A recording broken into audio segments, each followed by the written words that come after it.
நீங்கள் இந்தியை எதிர்ப்பதாக நாடகம் போடுகிறீர்கள். 40 நாடாளுமன்ற உறுப்பினர் உங்களுக்கு இருக்கிறார்கள். நான் கேட்கிறேன், அன்டெமோக்ராட்டிக் கண்ட்ரி, அன்சிவிலைஸ்டு பீப்புள் என்று இந்தியாவினுடைய மனிதவள மேம்பாட்டுத்துறை அமைச்சர் நாடாளுமன்றத்தில் பேசினார். என்ன எதிர்வினையாற்றினீர்கள்? எம்பி என்றால் யார்? He is one of the DMK that have invaded Delhi.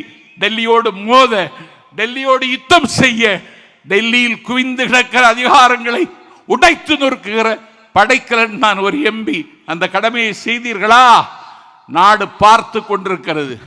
உங்கள் நாடகம் முடிவுக்கு வரப்போகிறது. துரியோதனன் வீழ்ச்சி அவன் தொடையில் இருந்தது. சராசந்தன் வீழ்ச்சி அவனுடைய உடலை மாற்றி போடுவதில் இருந்தது. இதயத்தை கீழே இறக்கி வைத்த ஹிட்லரின் வீழ்ச்சி ரஷ்யாவின் கடும் குளிரில் இருந்தது. அதிசயம் 1000 செய்த ஜப்பானின் அன்றைய வீழ்ச்சி அணுக்குண்டில் இருந்தது.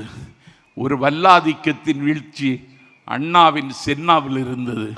உய்ய வந்த தமிழினத்தை உய்யாது தடுத்து குடும்ப புற்றில் குடியிருக்கும் பூனாகங்களின் வீழ்ச்சி எங்கள் தளபதியின் கையில் இருக்கிறது என்பதை வருகிற காலத்தில் எழுதுவதற்கு நாம் மொழிப்போர் தியாகிகள் நிறைவு நாளில் சூளுரைப்போம்.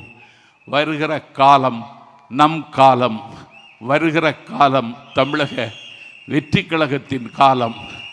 எத்தனை தடைகள் போட்டாலும் தடைகளை தகர்த்து தடந்தோள் தட்டி முன்னேறுவோம். நதி நடக்க மறுத்தாலும் வெள்ளம் நிற்காது. தேதிகள் கிளிவிட உடன்படாவிட்டாலும் நாளை நடக்கும். நாளை நீங்கள் முதல்வர் ஆவதை எந்த சக்தியும் தடுக்க முடியாது என்று சொல்லி மொழிப்போர் தியாகிகள் அடக்கமாகி இருக்கிற திசை நோக்கி தண்டனிட்டு வணங்கி இந்த வாய்ப்பை தந்த தலைவருக்கு நாளெல்லாம் உங்களுக்கு கடன் பெற்றிருக்கிறேன். நீங்கள் பேசாமல் இருக்கிறீர்கள், ஆனால் உங்களை பற்றித்தான் எல்லோரும் பேசுகிறார்கள். இப்படி ஒரு வரலாறு எனக்கு தெரிந்து உலக வரலாற்றில் எங்கேயும் இல்லை. அவர் பேசுவதே இல்லை, ஆனால் அவரை பற்றித்தான் எல்லோரும் பேசுகிறார்கள்.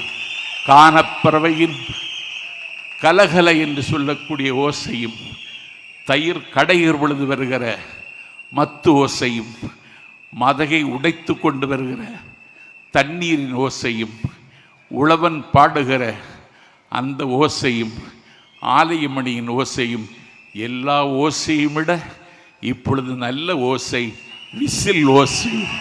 இந்த ஓசையை எல்லா திசைக்கும் ஆசை ஆசையாய் கொண்டு சேர்ப்போம் என்று சொல்லி வாய்ப்பை தந்த தலைவருக்கு நன்றி சொல்லி விருப்பமில்லாமல் விடைபெறுகிறேன். நன்றி, வணக்கம்.